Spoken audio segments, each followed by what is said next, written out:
안녕하세요. 시니어 봄날 인생입니다. 혹시 요즘 집에서 바퀴벌레 한 마리라도 보신 적 있으신가요? 한 마리가 보였다면 이미 집안에 수십 마리가 살고 있을 수도 있습니다. 그냥 보기 싫은 벌레가 아니라 각종 세균과 바이러스를 퍼뜨리는 위험한 해충입니다. 오늘은 바퀴벌레가 왜 생기고 어떻게 하면 효과적으로 퇴치할 수 있는지 알려드릴게요. 삶의 두 번째 봄, 시니어 봄날 인생. 1. 첫 번째, 바퀴벌레는 왜 생기는 걸까요? 바퀴벌레는 어두운 곳, 따뜻한 곳, 그리고 음식물 찌꺼기가 있는 곳을 좋아합니다. 특히 주방이나 화장실처럼 습기와 온기가 있는 장소는 바퀴벌레에게는 천국과도 같습니다. 예를 들어 싱크대 아래 배관 주변이나 전자레인지, 냉장고, 세탁기 밑은 따뜻하면서도 잘 닦지 않는 공간이라 바퀴벌레의 은신처가 되기 쉽습니다. 또한 음식물 쓰레기를 제때 버리지 않거나 설거지를 미루는 습관은 바퀴벌레가 더욱 쉽게 생깁니다. 바퀴벌레는 야행성이라 낮에는 숨어 있다가 밤이 되면 활동을 시작하는데요. 우리가 자고 있을 때 주방이나 거실을 돌아다니며 세균을 퍼뜨릴 수 있는 위험이 큽니다. 여름철처럼 기온이 오르면 번식도 빨라지고 활동량도 증가해 실내에서 자주 보이게 되니 특히 주의가 필요합니다. 2. 두 번째, 퇴치 전에 꼭 알아야 할 주의사항. 바퀴벌레를 퇴치할 때 많은 분들이 스프레이 살충제를 먼저 찾으시는데요. 이것만으로는 충분하지 않습니다. 스프레이는 눈에 보이는 바퀴벌레를 잡는 데는 효과가 있지만 실제 문제는 보이지 않는 곳에 숨어있는 바퀴들과 특히 알집입니다.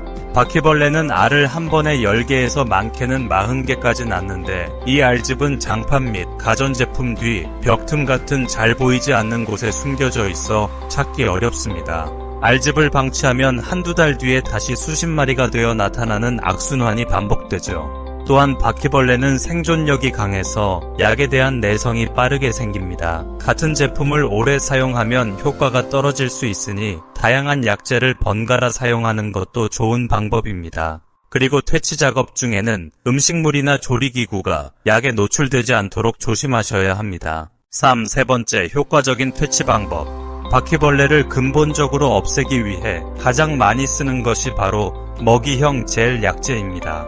이 젤은 바퀴가 좋아하는 성분과 독성 성분이 섞여 있어 이것을 먹은 바퀴벌레가 둥지로 돌아가 다른 바퀴들에게도 전염시키는 방식입니다. 효과는 2차, 3차로 이어지기 때문에 알을 품은 개체에게도 치명적이고 시간이 지나면 둥지 전체를 소멸시킬 수 있습니다. 젤 약재를 사용할 때는 바퀴가 주로 다니는 경로를 잘 파악해 그 주변에 소량씩 여러 군데 나눠 도포하는 것이 핵심입니다. 주방 찬장 모서리, 가스레인지 틈, 전자레인지 밑 등 자주 청소하지 않는 곳이 주요 포인트입니다. 즉각적으로 처리하고 싶다면 스프레이형 살충제를 사용할 수 있지만 이는 보이는 개체에만 효과적일 뿐 둥지나 알집에는 영향을 주지 않기 때문에 반드시 젤 제품과 병행해 사용하는 것이 좋습니다. 바퀴벌레의 유입을 막는 것도 중요합니다. 외부에서 들어올 수 있는 틈새, 특히 배수구, 창문 틈, 에어컨 배관 주변을 실리콘, 문풍지, 방충망 등으로 잘 막아주시고 자주 점검해 주셔야 합니다. 한번 막아두었다고 안심하지 마시고 계절이 바뀔 때마다 점검해주는 것이 좋습니다. 무엇보다 가장 효과적인 예방법은 청결 유지입니다. 음식물 쓰레기는 하루에 한 번 비워주시거나 잘 밀폐하시는 게 좋습니다. 또 식사 후에는 꼭 식탁 주변과 싱크대를 닦아주시며 물기는 바로 제거하는 습관을 들이세요.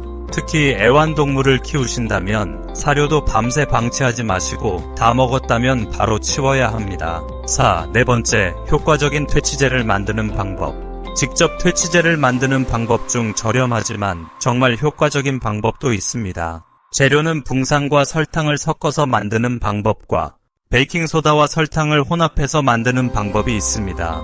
붕산을 이용하는 방법은 붕산과 설탕을 1:1 비율로 섞어 종이에 소량씩 놓아두세요. 단맛을 좋아하는 바퀴벌레가 설탕에 이끌려 이 혼합물을 먹으면 붕산이 소화기관을 손상시켜서 탈수작용으로 서서히 말라서 죽게 됩니다. 여기에 빵, 계란 노른자 등을 섞어서 바퀴벌레 음식을 만들어 더 쉽게 바퀴벌레들을 유인할 수 있습니다. 또 붕산과 설탕, 물을 1:1로 섞어 끓인 뒤 식혀서 스프레이통에 담아 구석구석 뿌려 놓으면 효과가 좋습니다. 붕사는 바퀴벌레 외에도 개미도 퇴치할 수 있는 좋은 방법입니다. 약국에서 구매할 수 있으며 약간의 독성을 갖고 있으니 피부에 노출되면 위험할 수 있습니다. 다음으로 베이킹소다를 이용하는 방법도 매우 효과적입니다. 베이킹소다와 설탕을 1:1로 섞어 반죽하거나 작은 알갱이로 만들어 바퀴벌레 출몰지에 뿌립니다. 방귀와 트름을 할 수 없는 바퀴벌레가 가스를 발생시키는 베이킹소다를 먹으면 위에서 화학 반응을 일으켜 소화기관이 가스로 가득 차서 압력을 높여 죽게 만드는 방식입니다.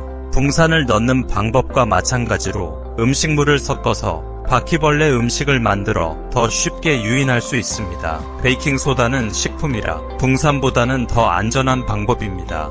이 두 가지 모두 가정에서 쉽게 구할 수 있고 비교적 안전하며 아이나 반려동물이 닿지 않는 곳에 사용하면 좋은 퇴치제입니다. 5.